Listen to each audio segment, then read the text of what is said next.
parents at this time. We want to think of those who are in need, those in ill health, and those in our lives who we are in a position where we can express your love to them.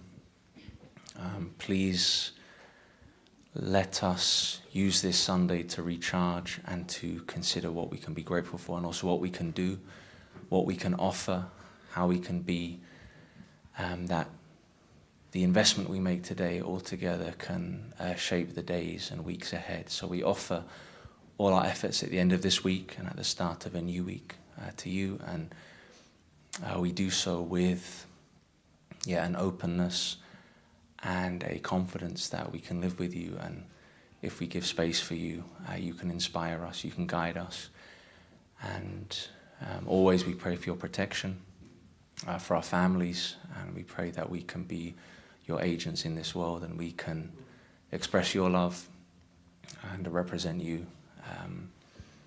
So I pray on behalf of all of us, Central Blessed Families, Arju.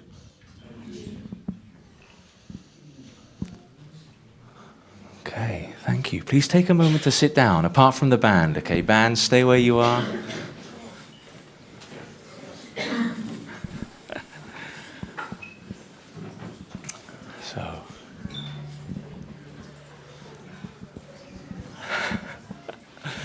So just before we do our welcomes, wasn't that a beautiful song?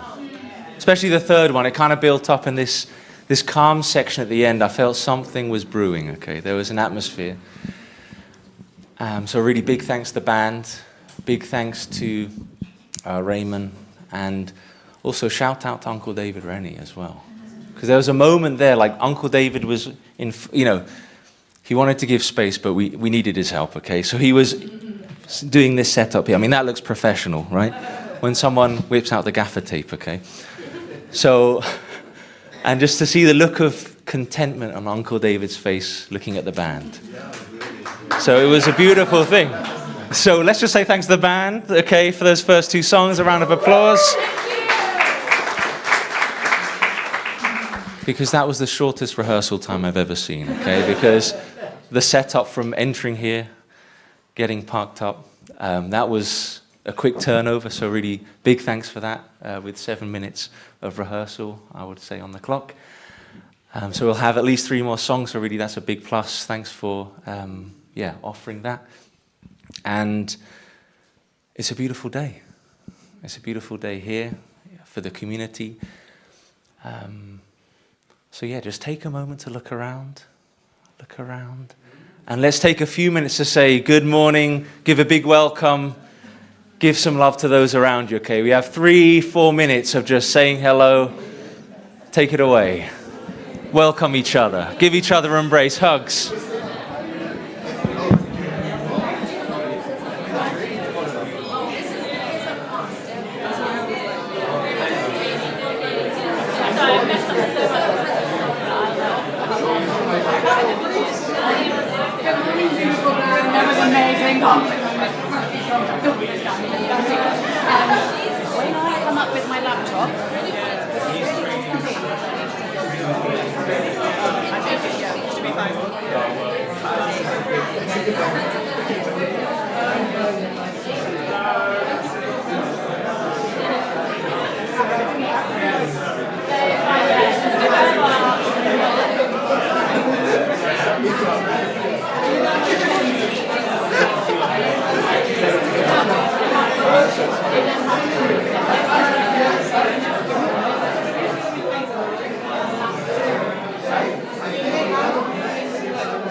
Okay. If you could make your way back to your seats, if you can conclude your welcomes, there'll be plenty of time after service, okay?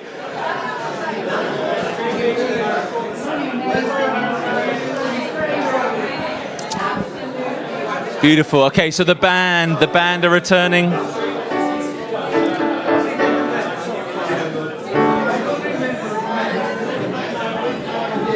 Awesome. Yes.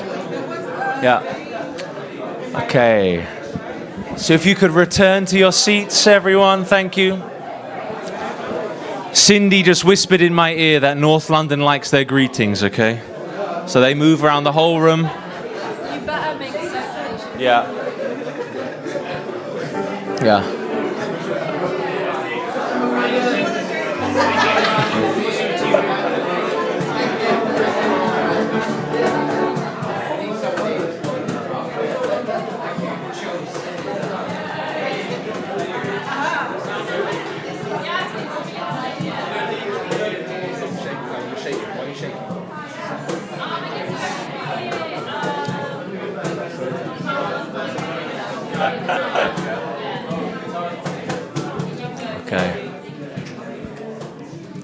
Okay, thank you everyone. Just to say, my mum's giving me the eye, which is like, now we need to continue, okay? I can see it. But just say there's different approaches to welcome. Some communities, there's rules. You just say hello to those next to you, maybe the row behind and in front. In North London, it's the whole room. So there's a big circulation. There's more people than usual, so it just takes longer, okay? Simple maths. So, yeah. Let's all rise and we'll have 2 more songs.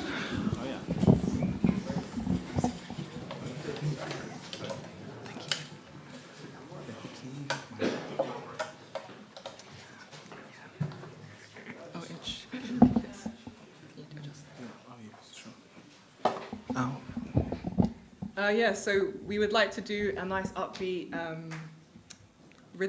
rhythmic version of this. So we want to invite everyone to clap like this. It will be, the beats will go 1, 2, 3, 4, 5, 6, 1, 2, 3, 4, 5, 6, 1, 2, 3, 4, 5, 6. So you want to demonstrate with the music? Yeah. Okay. You start that now.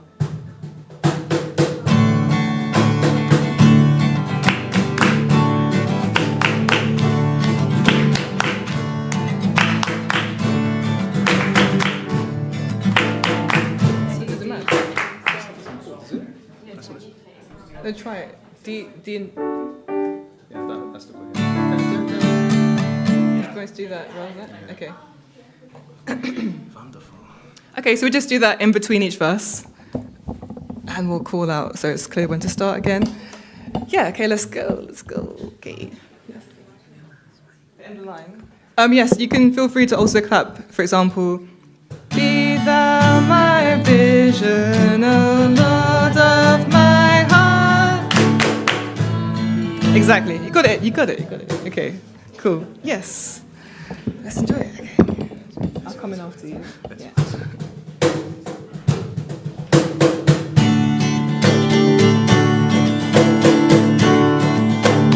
Okay, be thou my vision, O Lord of my heart. Nor be all else to me, save thou art. Thou art the soul, by day or by night. Waking or sleeping, thy presence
finally, we would like to try a new song called King of My Heart.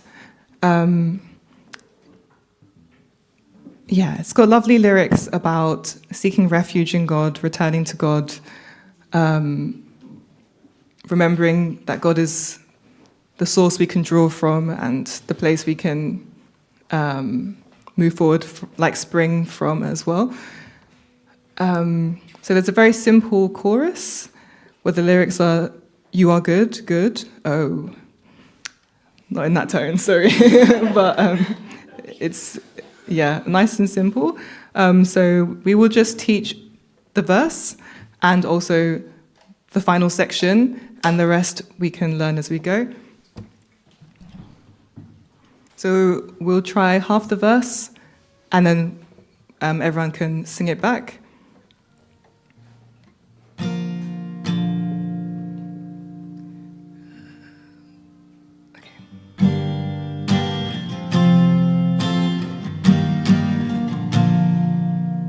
Let the King of my heart be the mountain where I run, the fountain I drink from. Oh, he is my song.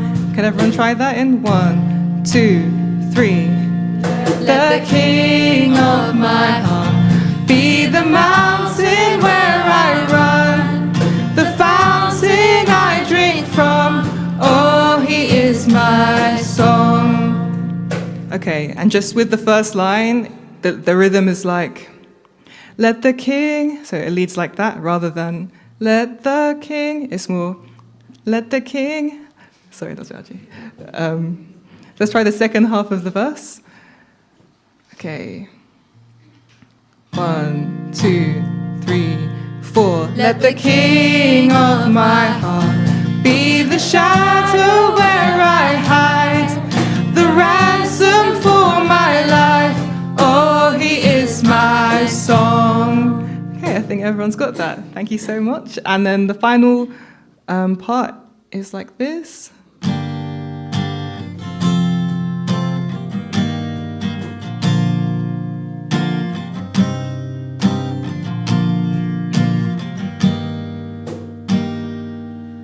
When the night is holding on to me, God is holding on. Can everyone try that?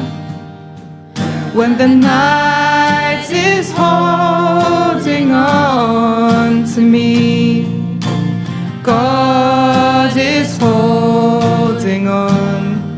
Yeah, so with that one, the first time we sing it, we say, God is holding on.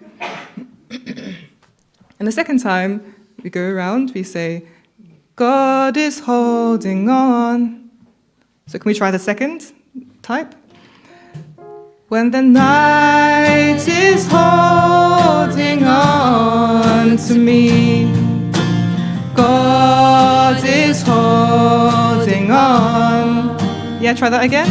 When the night is holding on to me, God is holding on. Perfect. Okay. Yeah, the great thing with learning new songs is being able to appreciate some fresh lyrics and to be stimulated to ponder in that moment. So even if you're not following with singing, just like taking in the lyrics is also great.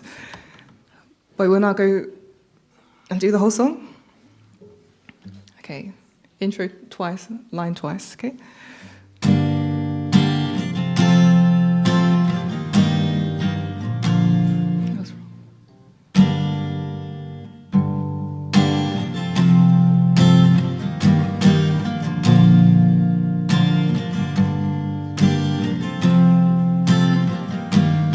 Okay, let the King of my heart be the mountain where I run, the fountain I drink from. Oh, he is my song. Let the King of my heart be the shadow where I hide, the ransom for my life. Oh, he is You are good. You are good. Good. Oh, you are good. Good. Oh, everyone, you are good. You are good. Good. Oh, you are good. Good. Oh, to let the King of my heart be the wind inside my sails, the anchor in the waves. Oh, he is my song. Let the King of my heart be the fire inside my veins, the echo of my days. Oh, he is mine. You are good. You are good. Good. Oh, you are good. Good. Oh, you are good. Good. Oh, you are good. Good. Oh, you're never gonna let me down. You're never gonna let me down. You're never gonna let me down. Everyone. You're never gonna let me down. You're never gonna let me down. You're never gonna let me down. You're never gonna let me down. You're never gonna let me down. You're never gonna let me down. Keep going, you're never gonna let me down. You're never gonna let me down. You're never gonna let me down. You're never gonna you are good. You are good. Good. Oh, you are good. Good. Oh, you are good. Good. Oh, you are good. Good. Oh, you are good. You are good. Good. Oh, you are good. Good. Oh, you are good. Good. Oh, you are good. Good.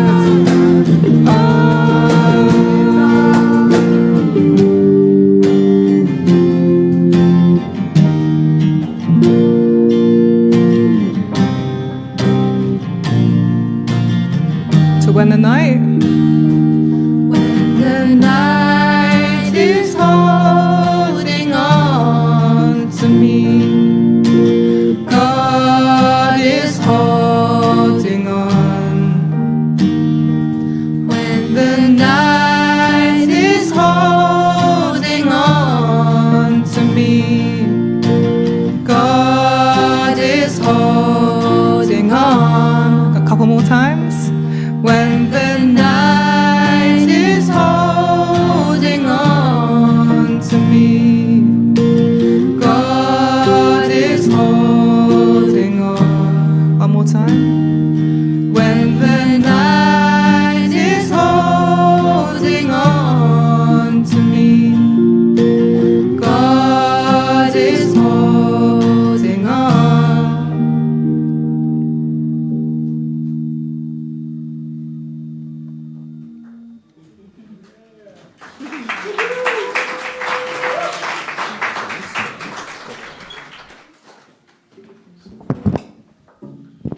Okay, thank Thank you, everyone. Please be seated. Thank you to the band. So, they'll just need a few minutes to get set up here at the front for the sermon. So, if you can close your eyes for a moment, okay, and you can listen out.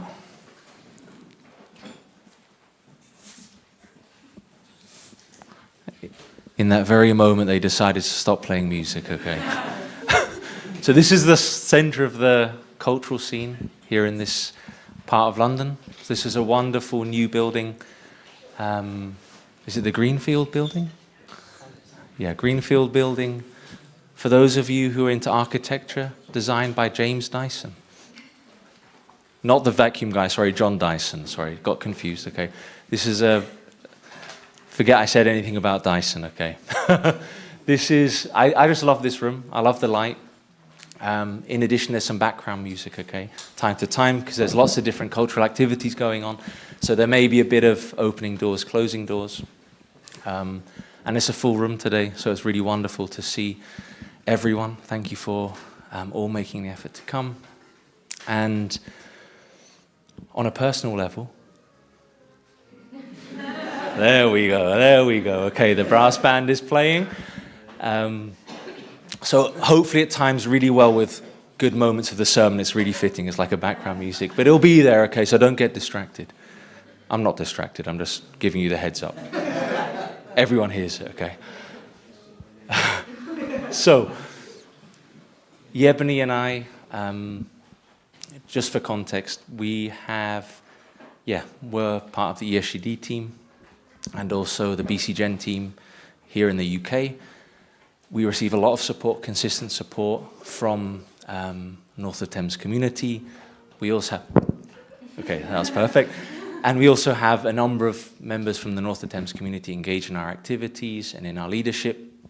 So because we're meeting in Colchester this weekend, it timed with this Sunday. We thought, let's offer to give the Sunday service because we're all here, we can come, we can meet, we can say thank you, and we can just have the opportunity to be together and have a break from the meeting. Because sometimes meetings are too much. It's just meetings, agendas, plans. So this is our field trip, okay? This is our field trip.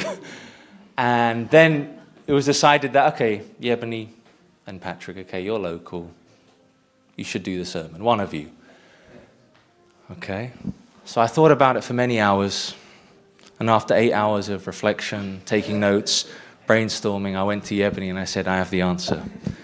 You should do it, okay? And from that moment onwards, I felt an immense sense of peace, okay?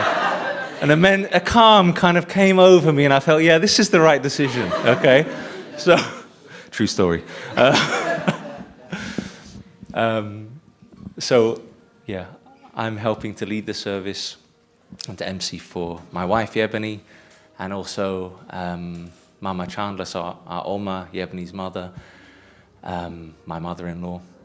She's taking care of the kids today in Colchester, so we can be fully free here. Otherwise, you can't have both parents on stage. One needs to be supervising, okay? So thanks to Mama, if you see the recording. So yeah, there's an effort. Just we wanted to offer this service. And yeah, super grateful for the band for also contributing that.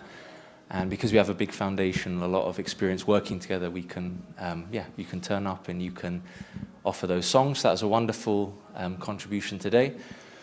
But for the sermon, are you ready to go? I'm ready. You're ready?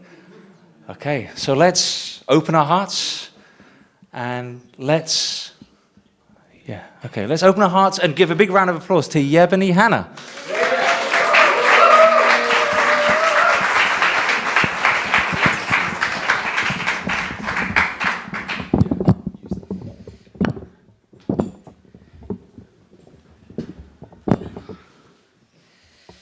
Okay.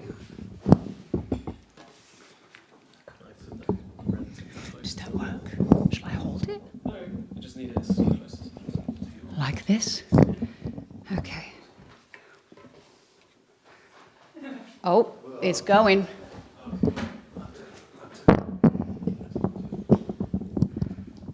Yeah? Perfect. Okay. Good morning, everybody. It's really good to be here. Also to see a few new faces who I didn't get to say hello to yet, and to see many familiar faces in the community. We don't come as often as we want to, but whenever I do, I feel so welcome and so happy here. And I think we've been looking forward to this, actually, just to visiting. For most of the ESUD team, they haven't been here. So we're really glad to be here. I'm very glad to be here. Thank you for coming. The last sermon I gave was in January. It was in River South, the other one. And that had a specific context, and that was more of a community message I felt called to give. For this one, I would like to share more of a personal message, or maybe more so personal reflections on something of what I've found myself going through in these recent months, something in my inner world, thoughts from honestly paying attention to how I'm really doing, and to consider if any of these extend beyond me to any of you, or maybe even to our community, to our church. There's always a risk with sharing personally that it may not relate or resonate with all of you. But I do find the question will relate to all of us.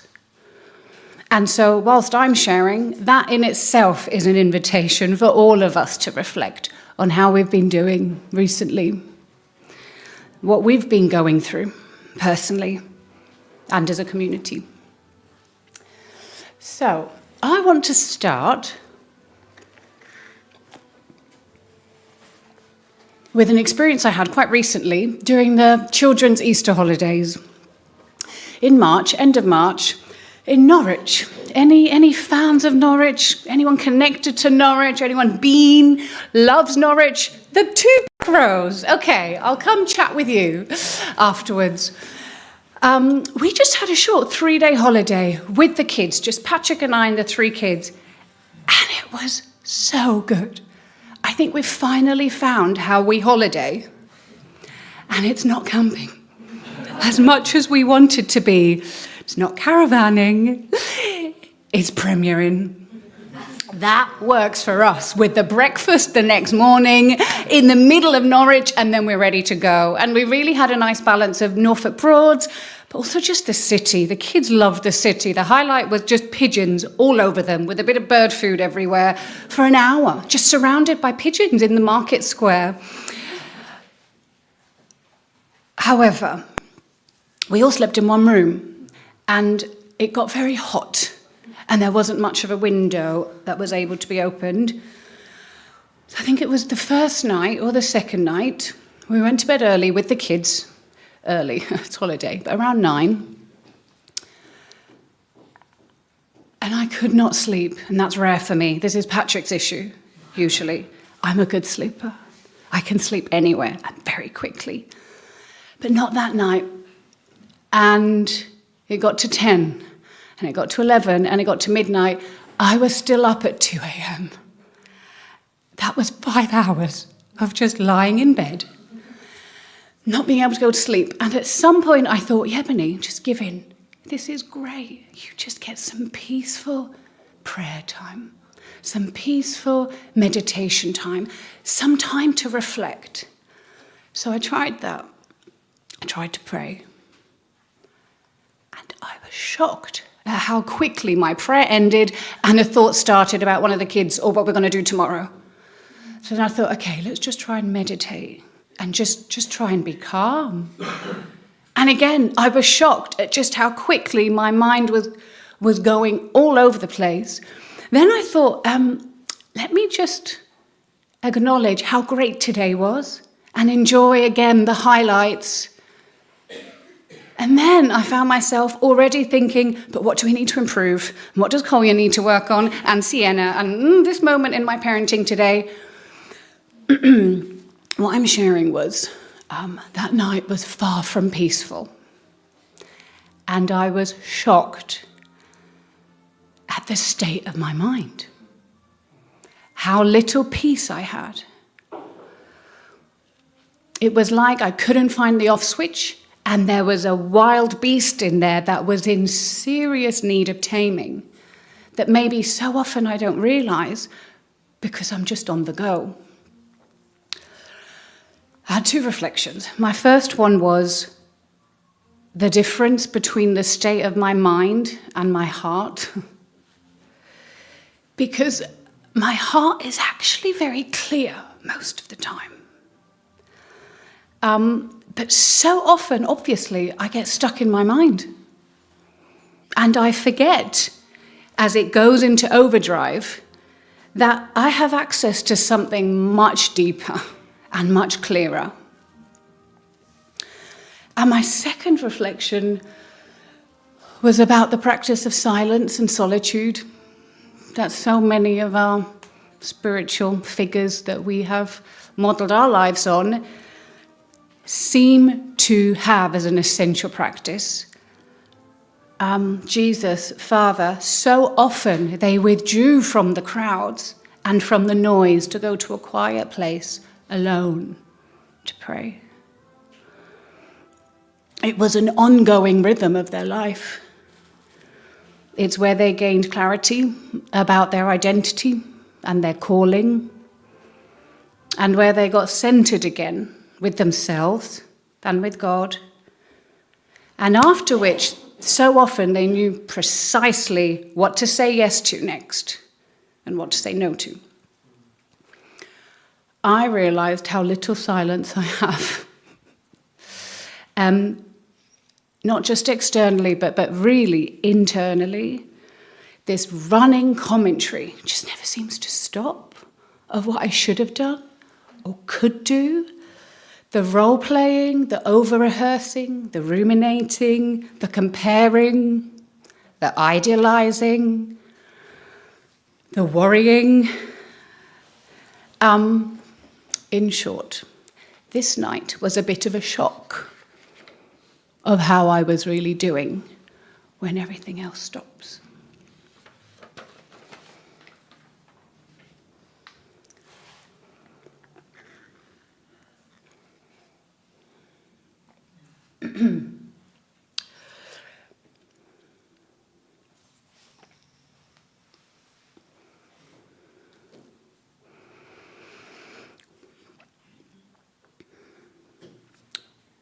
This is the title, by the way, of the sermon.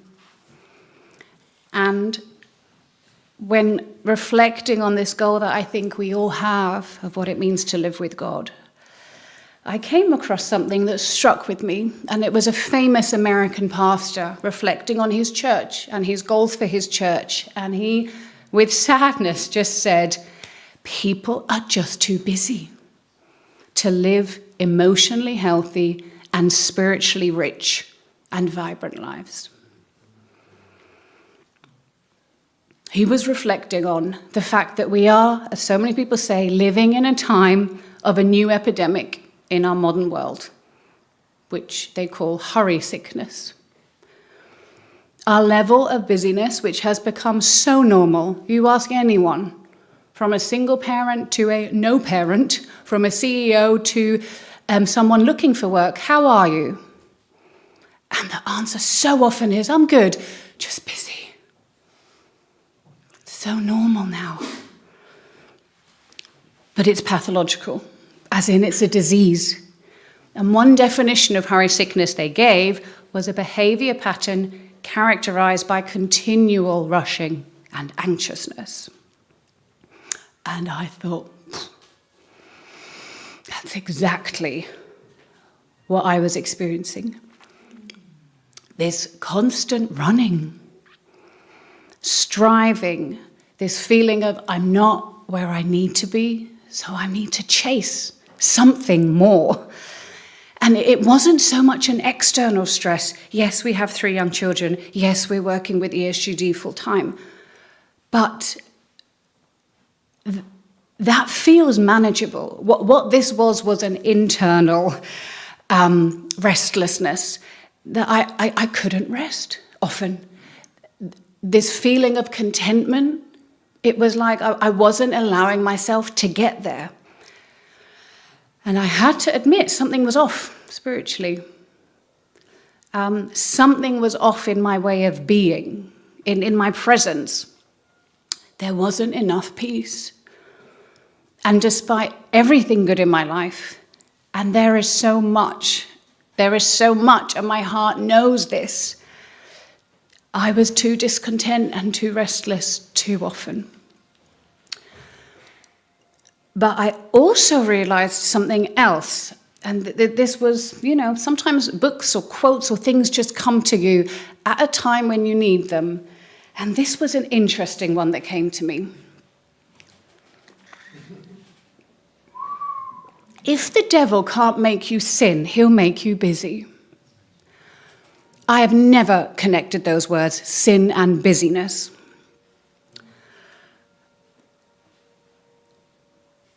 But one thing I realized is that sin and busyness, they have the same effect. They cut off your connection to God. They can cut off your connection to other people or even to your own soul. It wasn't just that I was restless in certain moments. It's that I was living without a sense of God's presence throughout my day. Enough. I was regularly separating myself from God, especially when things got hard or demanding. That seemed to be the pattern. If I have a sermon to prepare or if I have a talk to give, that's when I feel like I'd get in the internal position of head down, work hard, and work alone. God is somewhere out there, and I need to do this now for him. And I just thought, what a strange choice I've been making, to separate myself so often, and how exhausting it was becoming, obviously, and how lonely. So, the solution, because this was in the last few months. The solution came through Tai Chi and through a book recommended by the person I was sitting next to in my GP practice waiting room, who turned out to be a pastor, listened to me for a few minutes and was like, I have the remedy for you. It's this book. So I want to share about, just in simple, these 2 things that came to me. I feel when I needed them, they have helped me. And they've made me think a little bit about our community too. So, Tai Chi. I have invested in Tai Chi for about a year now. Has anyone done Tai Chi or have some interest in Tai Chi? There are, again, this back corner, very interesting, my people. I am a complete beginner, and how refreshing it was again to be a beginner and to learn something I'm completely useless at. From a master. I've been investing for a year, and at the same time of our Norwich holiday, I went to a Tai Chi retreat, a weekend retreat, because Colchester is the headquarters of the Great British Taoist Tai Chi Society. I did not know this. It's not just Tai Chi, it's Taoist Tai Chi. I was in the town hall with about 100 people, international people, and this American Tai Chi master. And I'm just doing my best to follow. And at some point, he just comes to me. And usually you don't get much talking because you're meant to figure it out and it's all internal. You're definitely not meant to get validation or try and impress the teacher.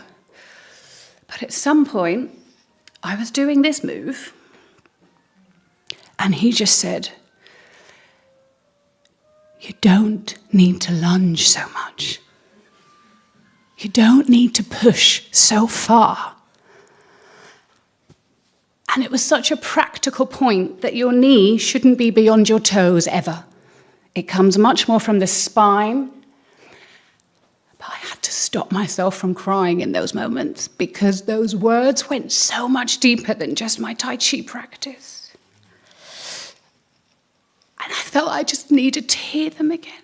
Yebony, you don't need to push so far and so much all the time. Strength in Tai Chi comes from making your moves a little bit smaller, a little bit closer to home.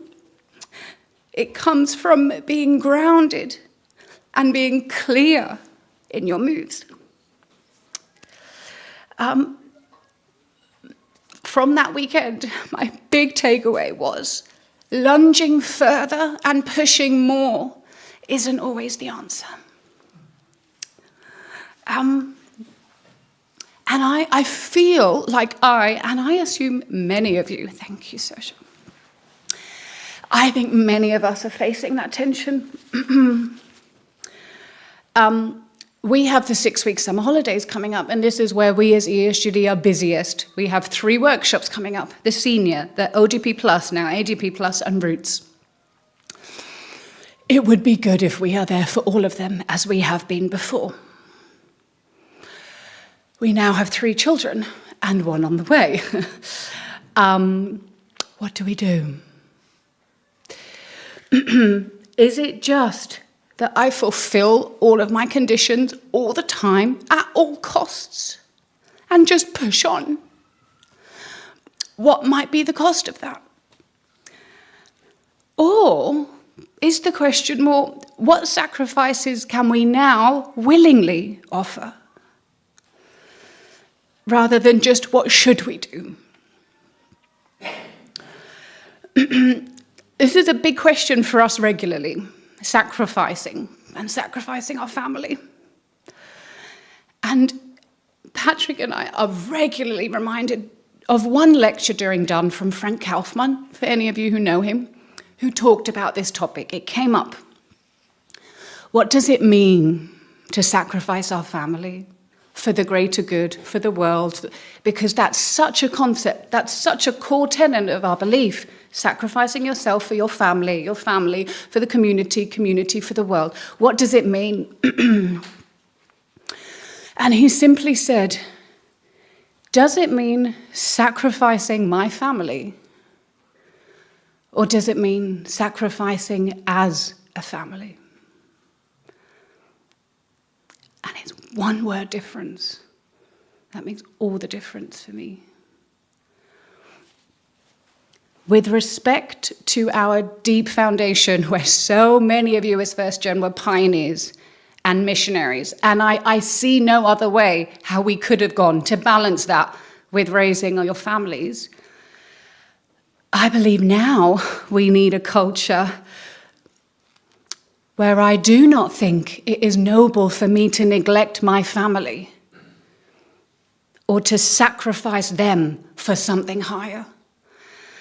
But that somehow, as a family, and eventually even including our children, we are willingly wanting to make sacrifices together. That was just one example for me of one thing I'm facing, where the question is, what is the wisdom here? What's the balance?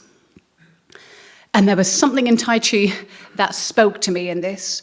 It's essentially about wu wei, effortless action, which is about aligning with the natural flow of life rather than straining too much or forcing or controlling our outcomes. It's about yin and yang, embracing life as a balance of opposing forces. There's constant push and pull and contract and release in Tai Chi. Constant, that's the rhythm. And it acknowledges we often, though, prefer to or overdo one rather than the other. But that's not where our power and peace comes from. It's in the wisdom and the harmony of balance.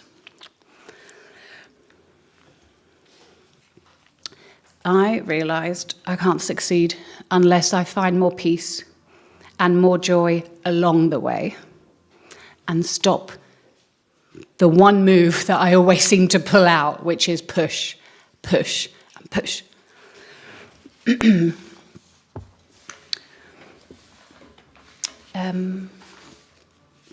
The other solution, or the other input, as I said, came from the waiting room in my GP waiting room.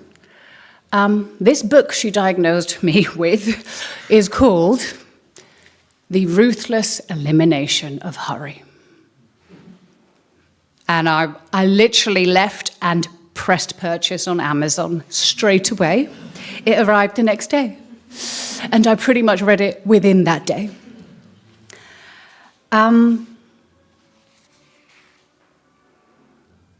It's a pastor in America who reflected that he gained a church but lost his soul.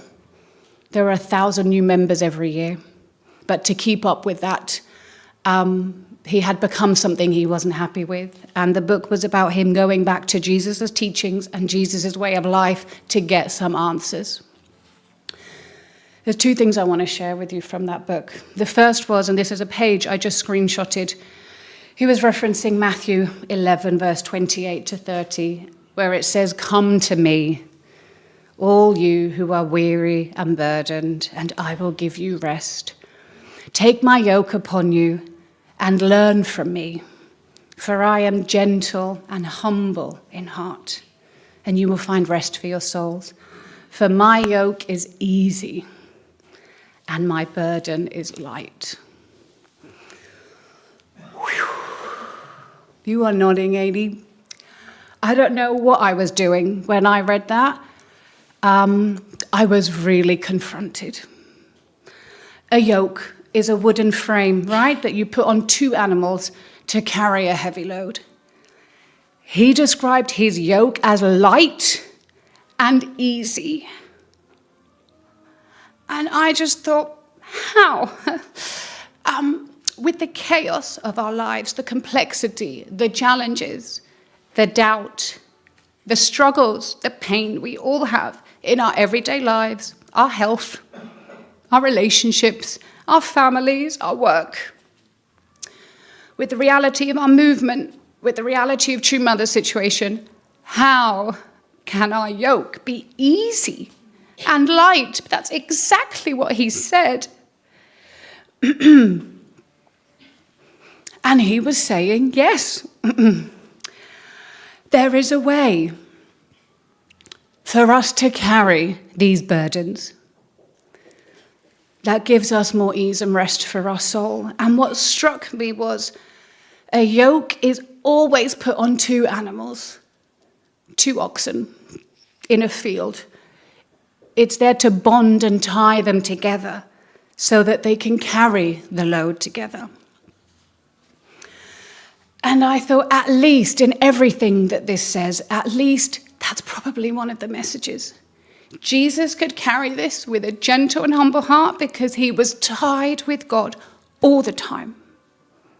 He was never carrying it alone. That's what made it bearable. And I thought to Father, not just what he was doing, but how. And I have much less experience than you with him, but from the photos, the stories, the videos, the word that always comes to me with Father is he had so much vitality. Vitality is in the state of being strong. Our DP reference of vitality elements, this sense of life, of having energy and enthusiasm and spirit. Was he burdened? Deeply, all the time. But how did he carry that? It seems like similar to Jesus, with great vitality, with ease and light, at least in part, because he carried them with God.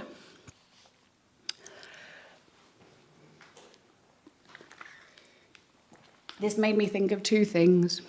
As followers of true parents in Jesus, something in our way needs to be nourishing. There was a calling for me for a little bit more joy and contentment and lightness and ease. And I realized even saying those words, they're unfamiliar in my relationship with God, because I'm much more comfortable with working for him, serving him, even sacrificing. The book went on to say, in his reflection, the pastor, he started to realize, I value who I'm now becoming more than where I end up.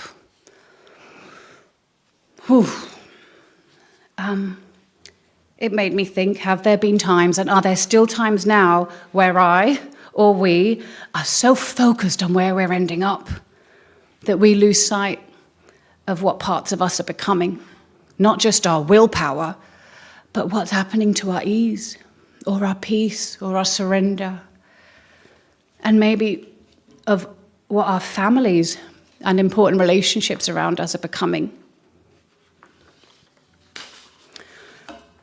And it also made me think to a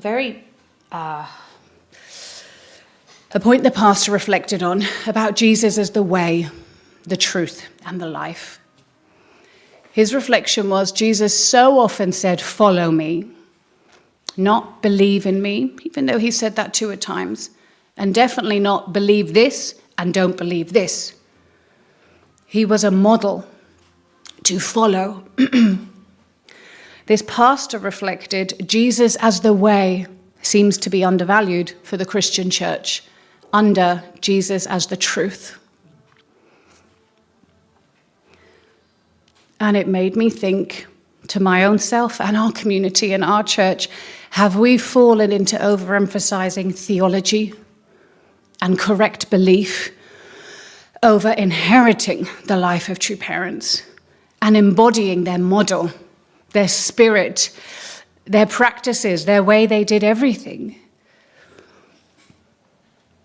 And how much have we, or do we, collectively and honestly reflect on our way, not just our belief or our truth, on how we've been doing things personally and as a community? There is a common saying, again, this was a recent one for me, I've heard it before, but it really confronted me. You are not your goals, but your systems.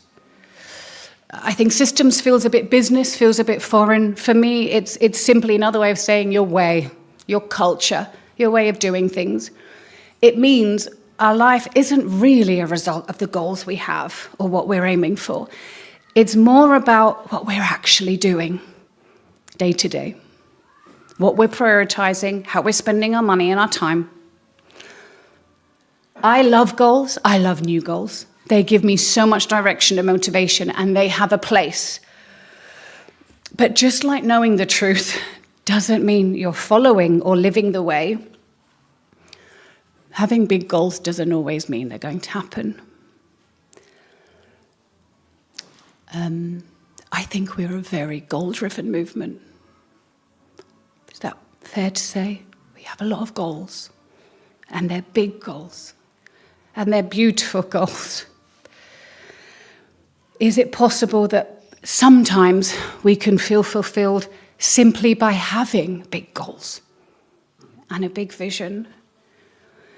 Can we even at times justify avoiding looking at our reality, which is very often very sobering and hard, in favor of looking towards the next goal, or the next new guest, or the next new project or direction?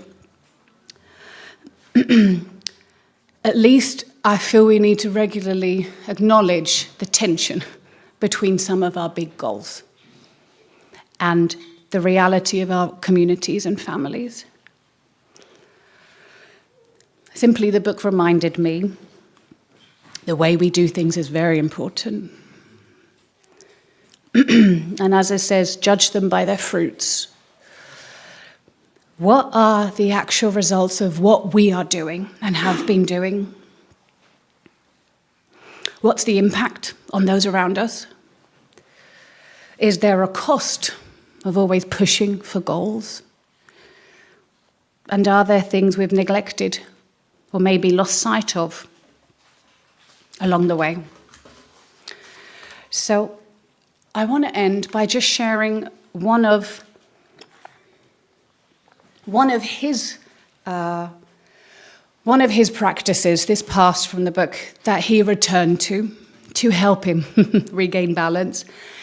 And I felt, it's one we are working on in ourselves as a family. And I think it's one example of something that would be so good for us to reflect on as a community too. And that is Sabbath. I'm not talking about Sabbath in the Jewish sense of the very strict way of approaching it with the strict rules you do and don't do. I'm not talking about that. This was a Christian pastor talking about Sabbath. I'm talking also about how True Father referred to as Sabbath, that it's part of our spiritual foundation to inherit. This is one of the Ten Commandments. I think it's worth to think about why God had to command it, and how well we're honoring it. This is the rhythm God built into the world when he made the world, that on the seventh day he began Sabbath. It seems a rhythm for our spiritual life too, and that we suffer when we ignore it. But still, when I was thinking about it, and also for this pastor, it seems so strange that God had to command it, almost like saying, remember to eat ice cream and go to the beach. It's like, why would he have to command us to take rest? And I think it's because God knew there seems to be something about us that can regularly get restless, that wants more. And so often it's a good more. It's we want to improve things. We want to get closer to the ideal. We want to do more. And so God had to command us to do something deeply life-giving, which is to stop and rest regularly. Sabbath means to stop, but it's not just stop working. It's stop wanting, stop worrying. I don't need to accomplish any more right now. Sabbath is about saying enough. My ordinary life is enough. I have more than enough to enjoy a rich and a fulfilling life now. Sabbath is about remembering what I really need is time to slow down long enough so that I can enjoy all that I already have with God. And in doing that, this day becomes holy, as in actually where we meet God, not in a temple, not in a place, but in a day where we stop long enough to experience God. And the Bible really emphasizes the holiness of Sabbath. Keep it holy. The seventh day is a Sabbath to your Lord, your God. It's not just a day off, generically, to quickly finish the chores and answer that email. This is a very specific kind of rest.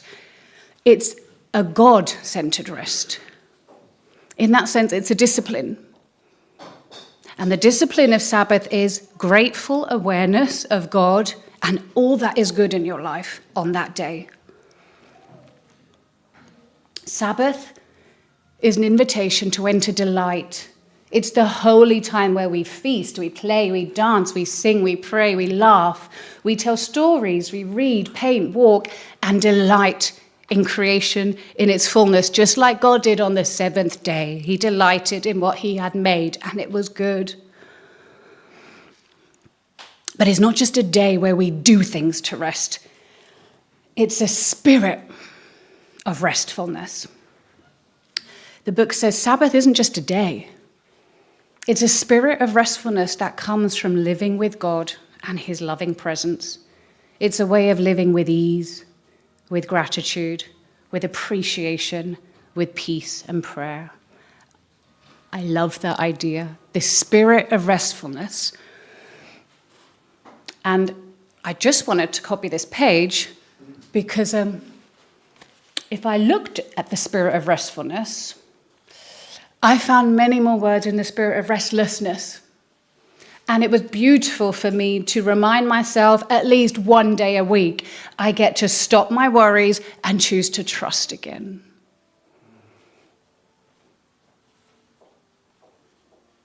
I get to be quiet rather than listen to the noise. I can have peace and just stop my anxiety. I'm not there yet, but I want to, and since these reflections, I have made progress. My sense is, in our culture, collectively and personally, we're all struggling in some way with Sabbath. Some of us may not be resting enough. Some of us not resting well enough. It's a modern problem. I feel that with our pace of life. But I think there's an additional Mooney layer. And I think that Mooney layer is that as part of our way, so many of us, me included, have developed a relationship with God, often about serving him, rather than being with him, being loved by him and loving him in return. And maybe God knew something of this tendency. That's why he commanded us. Sabbath is a day of holy rest. He wants more than a working relationship with us. And by making that day holy rest, he also reminded us that it's primarily done at home and in the family, which made those things holy too. And I want to end with that because this is one of the things Father talks about the most, our family. What sort of place is God's temple? It's a place of Sabbath rest. In what can God rest? Love. I think we all deeply believe this, that what God truly wants is to dwell in love with us, in our homes, in our family. Family is the place we experience the 4 great realms of heart, the 3 great kingships. So much of our goal is connected to making blessed, central, God-centered families. But it's so hard. It's so hard to do that. The reality, I think, is that almost all of us are not together as families. Not together in the way that we truly hoped or still hope we would be. I think there's such a yearning in all of us for this true Sabbath, quality time with God and with those we love regularly. But to rest properly is one thing, and again, not the Jewish way. I think the irony is it takes a lot of hard work to rest well.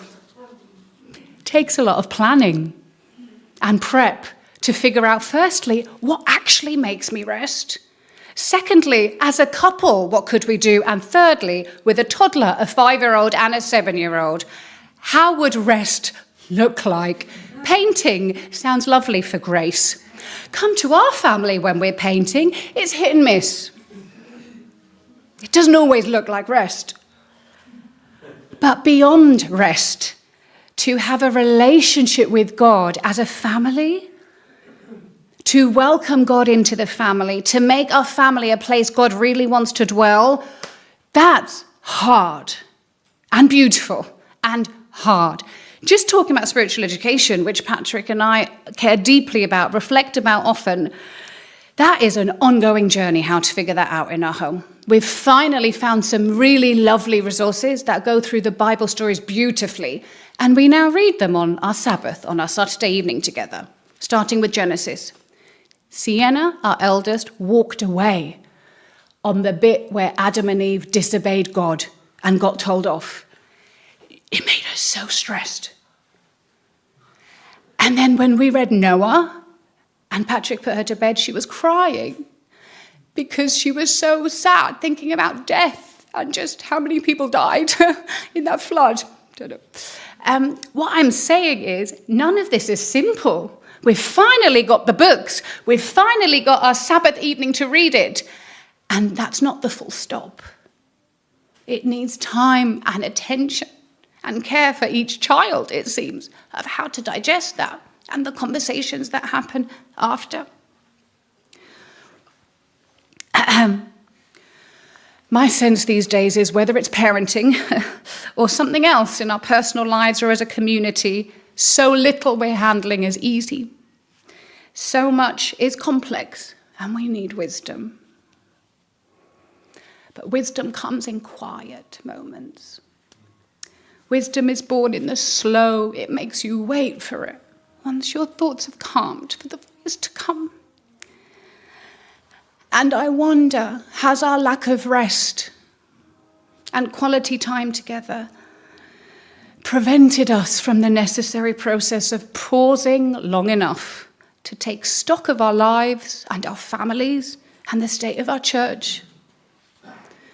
To reflect on things together, like how we're really doing, and to face things and allow God's wisdom to come. Have we neglected this function? Maybe it's not even something that would be nice to do, like the ice cream or the beach, or something we should do. Maybe it's something we need to do. Just like the saying, the Jews didn't keep Sabbath. The Sabbath kept the Jews. So,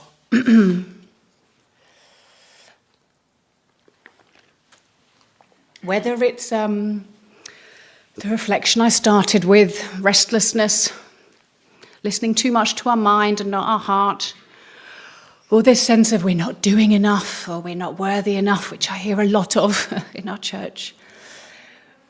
In Jesus' word of an easy and light yoke, there is a call to carry our life differently. I wanted to share those words again this morning, that something of our way is nourishing and good along the way, not just the end product, that we can have a bit more peace, especially from moments of solitude and quiet. And remembering that God is always carrying everything with us. We're never alone. And a bit more joy along the way from carving intentional time where we're not carrying things or worrying about things or trying to improve things.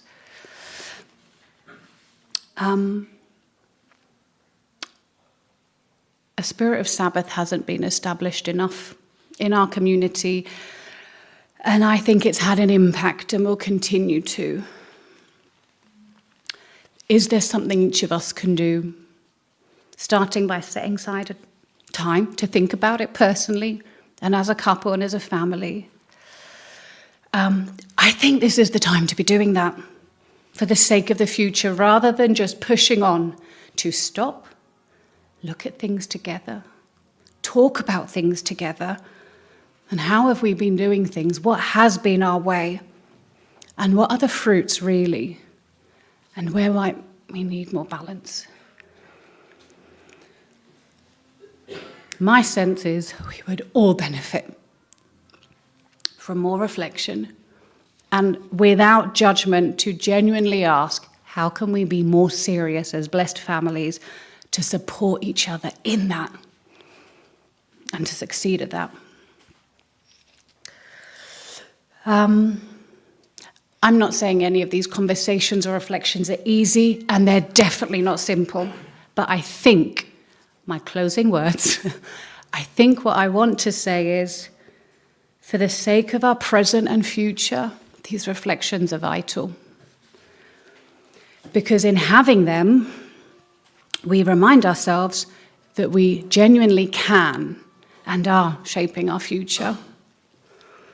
That we don't always need to carry on doing things as we have done. And that with courage and wisdom, we can try new things. We can make changes to support our big and beautiful ideals better.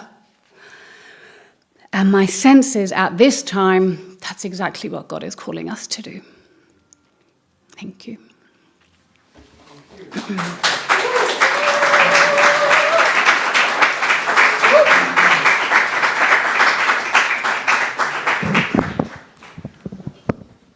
Okay, thank you.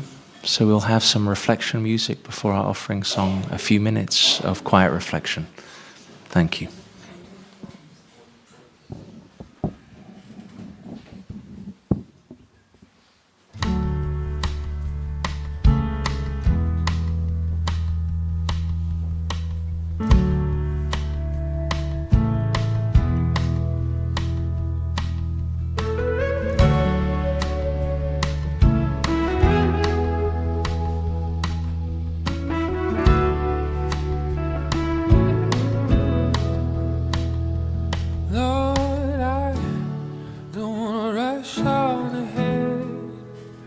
in my own strength when you're right here. Lord, I don't wanna rush on ahead in my own strength when you're right here. I'm not in a hurry when it comes to your spirit, when it comes to your presence, when it comes to your voice. I'm learning to listen, just to rest in your nearness. I'm starting to notice you are speaking.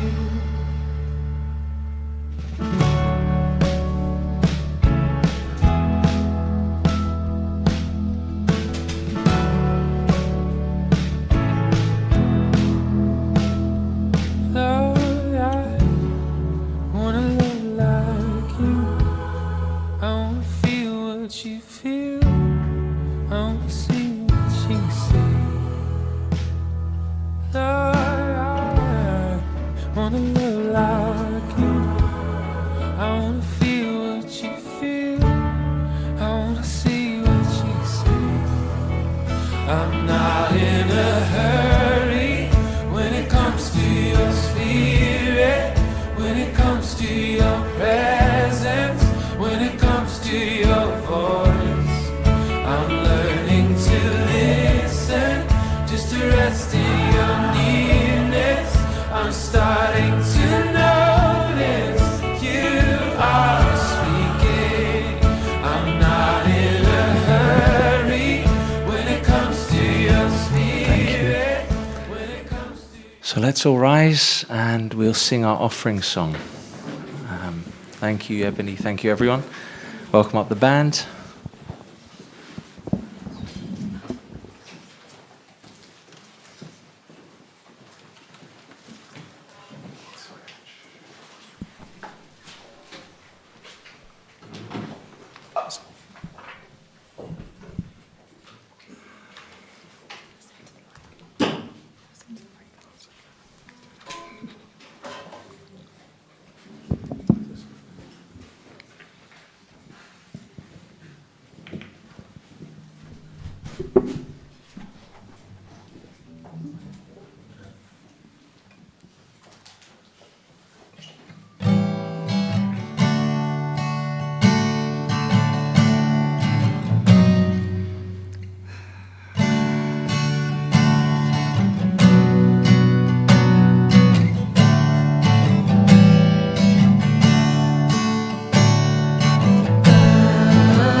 please join me in offering prayer.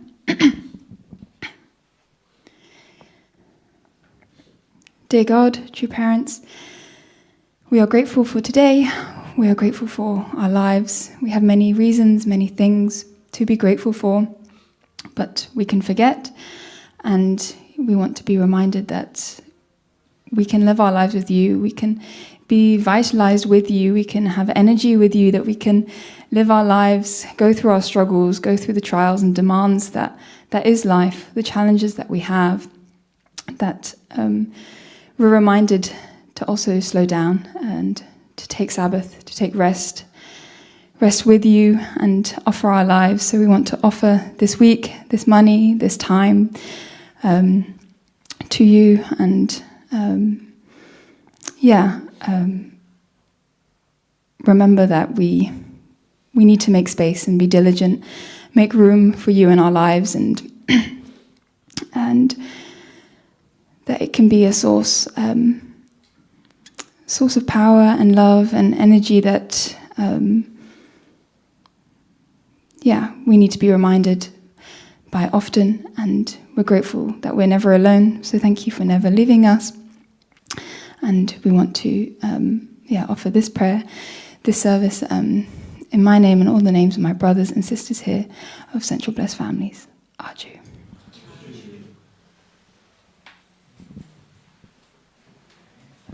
Please be seated. Thank you.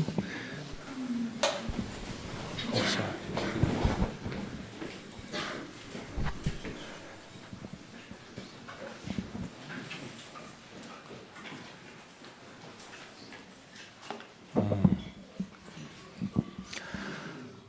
Thank you. Yeah, it's worth saying. I hope I don't miss anyone's name, okay? But let's say thanks to Javier, Angelica, Cindy, Carmel, Inchin, Miwa, Saoirse, Uncle David, Raymond, Paula, all those involved with the music and the setup. Let's say thank you.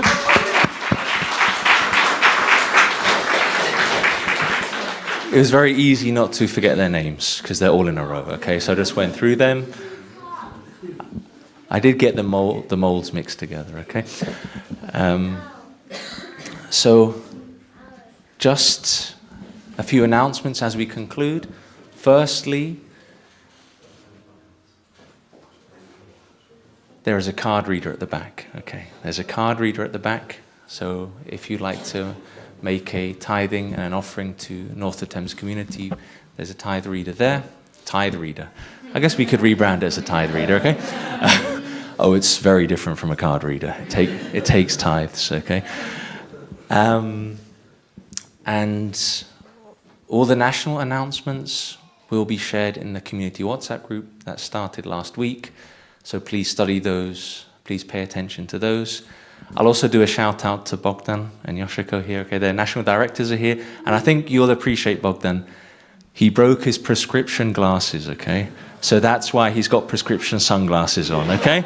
I'll save him a lot of oxygen. I was in that situation before, and it's like, no, I'm not trying to be cool. I'm not trying to set a trend. I just need to see, okay? So we're very grateful. The Pammers could join us for today. Really grateful for their support. And so national announcements are there in the WhatsApp group. And then there's a few additional announcements which are not there.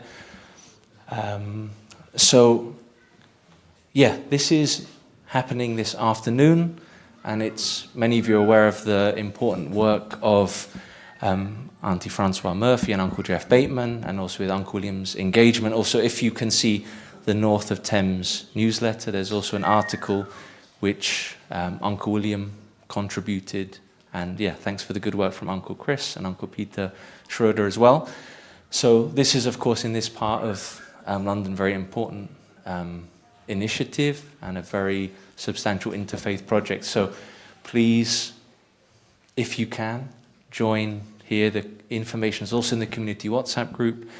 Uncle Jeff will be there, and I think a number of you will also be there. So please depart in time so that you can get there ready to support that important event in the North of Thames community. So next, there we are. So small detail is we printed out some pamphlets, okay? So this retreat, this is the first time it's being announced, okay, formally with the applications opened. So registrations are open. A number of us are working together on this project in the UK, and we're a collective. We are the BC Gen UK team. Okay, so that's why we thought, to make it easier, rather than me announcing it and explaining it, we'd prepare a pamphlet. So Grace will be handing these out afterwards. They'll give some information on our initiatives, and the retreat is the next big initiative that goes across a number of age groups, including young families. Many of you have been there. It's in the Peak District. Spaces are limited, so please register early. Okay, so please register. Details are there. Details will also be there. Insun, Carmel, and Grace, and I. Okay, there's 4 people. Okay, the 4 of us we've been having some initial meetings to move things along there. So Insun is overall responsible for that project, and it's an established project. So that's for the retreat. Be lovely to see you there. And in addition, there's further information of our work and initiatives here in the UK. Next, this is a new program, okay, which was started last year. A number of signature graduates are here. We wanted to mention it because we're just starting. We just launched that this week.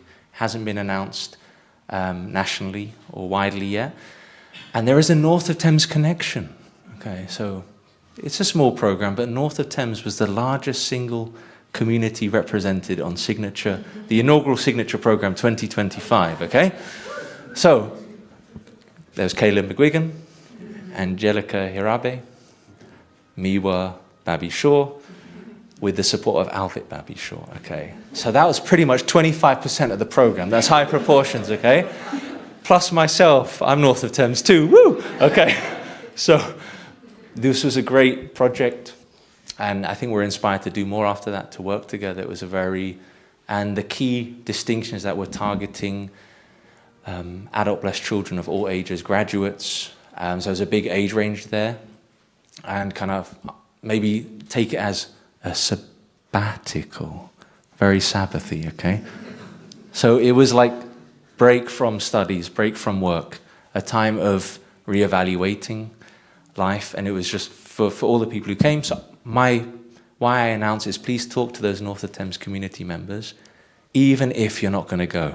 It's a good topic of conversation, okay? And it's good just to be aware that they invested in that initial program, and we're launching the registrations for the second program. For if any of you are interested, please talk to anyone from the ESG team, in particular Julius Alexi and Grace Tribe. They'll be taking a lead in the upcoming season, okay? So there is a bit of information as well about our ESG work here. So yeah, just to mention, some of you don't know them, so if you don't need to stand up, you can just turn your head and go like this, okay? So if you can just say, so part of the European Second Generation Development Team running the signature program. There's Javier Bedosa there, okay? There's Yebony Hanna, there's Martin Alexi, there's Julius Alexi, there's Josephine Bedosa Jensen, there's Grace Tribe, and there's Saoirse Mould, okay? So she's joined because some of you may have noticed Josephine is pregnant. Round of applause, okay? I mean, I don't know. That was a very subtle reveal in Yebony's sermon there as well, okay? So 2 members of the team are pregnant. It's the most pregnant we've ever been, okay? So it's 25% pregnant. I mean, I don't know. So there's changes. We're a dynamic team. Dynamic teams, there are changes in the team. So Yo-Yo and Javier going on parental leave into a new phase, and that's part of Saoirse Mould joining the team as an intern, also to invest in the space of media, as well as all the other work and focuses of our work. So that's the launch of Saoirse, okay, joining the team. Thanks for joining. Grateful for the support from the community. So, yeah, so for Before handing to Uncle William for the benediction prayer, just want to say a big thanks to the support from the North of Thames community. It's also in here, okay? There's a report in terms of the financial support and the budget for North of Thames community. So North of Thames have given generously and consistently to support our work. And in particular, we allocate that towards our efforts in the UK. So a number of the initiatives, it helps subsidize our staff costs. It helps make our activities more affordable. It helps us meet. It helps us also provide pastoral care and to travel to meet people in person. So that's a really big, consistent contribution. So it's there in the newsletter, so you can pick up a hard copy as well as look at the PDF in the WhatsApp group. So on behalf of the BCGen UK team, which is those on the ESGD team who are British, we're also trying to do things locally, plus Miwa, Babi Shaw, Alvit, Babi Shaw, Carmel, Mold, Insun Tribe, and Pyeongchan, Dimbi. Small correction, I should say Grace Dimbi, okay? So Grace and Pyong got married recently. So these are a few community updates. Marriages, pregnancies, things are dynamic and in motion, but really from us, it's such a big support, and it helps us, it just helps us function, and it's an internal support, and we want to carry on offering and working as a team, and there is definitely a North of Thames contingent there in the team, and I think we should have this band here again sometime. What do you think, Uncle David? Okay, we should meet. We should talk after service. So we've reserved this room, thanks to the help of Auntie Judith. We've extended the booking of this room until 3 p.m. today. It's usually 1 p.m. We need a bit of time to clear things away. So let's say comfortably until 2:30, we can meet in this room. So take that. So all those who are going to the event in the afternoon for the vigil, please make sure you leave on time. Probably needs to be earlier than 2:30. But for others, you're welcome to stay, to connect as a community and have some more restful time together. So after the potluck lunch, there'll be some extended time, and we can be in here until, let's say, 2:45, okay, when we'll be clearing up. So there's a bit of extended time, so we're putting the sermon into practice directly. There's a chance, okay? So really big thanks from all of us, and let's welcome up Uncle William to give the benediction prayer. So let's all rise, okay? Oh, you can sit down, okay? Sorry for that. So I'd also like to thank everybody who came. So good to see so many nice, happy faces here. And I want to thank especially for, obviously, Patrick and Yebony. Patrick didn't thank himself and his wife for a huge contribution. I learned so much from them. And I'm just incredibly grateful. I've had many opportunities to go and teach at ESGD programs. And sometimes people come along and they say, "Thank you for investing." And I said, "I'm not investing. I'm just having fun. I'm enjoying myself. I don't need to be thanked. I'm just having fun. I'm enjoying myself." And of course, that's what it says in the divine principle. First blessing, purposes, joy. Second one, joy. Third one's joy. Like we enjoy dancing. We enjoy friendship and family. And we enjoy making things and creating things and having fun. So let's have a lot of fun together. And I'd like to thank, obviously, hi David. Raymond, can't see his face there, for this incredible collection of wires. I've never seen anything like it before in my life. And I'm just grateful I didn't trip up. That's why I came around this way, because I know if I'd gone that way, like I usually do, I would have tripped up and ended up on my face. So I feel very lucky, I feel very blessed and incredibly grateful for the life that we have and for all of you being here today. So let's pray. May you see with the eyes of God, and may you hear with the ears of God. May you speak God's words, and may you feel with the heart of God, and walk in God's footsteps.